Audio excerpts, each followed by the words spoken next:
This is Delegate Patrick Hope.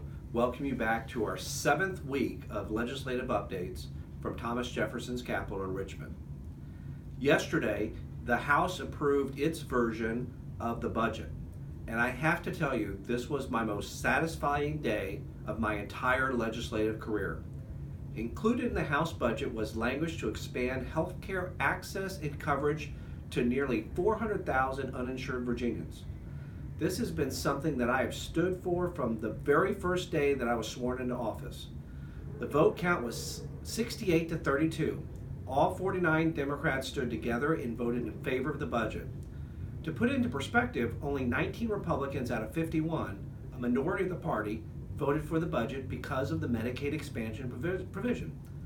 This took a lot of courage from the Republican leadership, and they are to be commended for doing so. But there is some bad news. The Senate budget that passed on party line vote did not contain Medicaid expansion.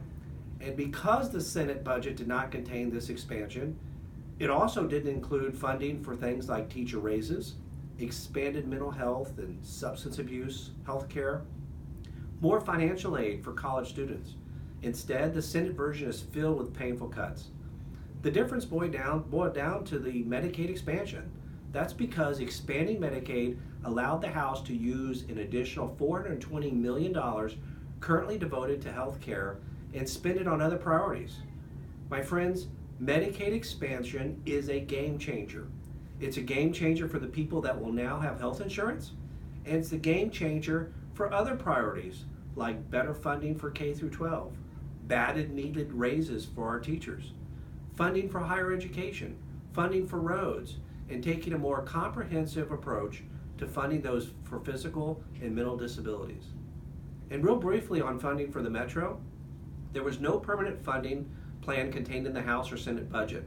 That's because a final agreement is expected to be reached through separate negotiations over the competing Metro funding bills approved by the full House and the Senate, and they will be included in the final budget. So what's next? Now the stage is set for a conference committee so both the House and the Senate can work out all their differences. We have never been closer to expanding access to coverage to low-income Virginians than now. The House budget is a reflection of the election in November. The House budget reflects the priorities of Virginia, the future we want for our children and our grandchildren. The fight has been worth it, and it will continue over the next 10 to 14 days. Well, that's all the time we have for this week.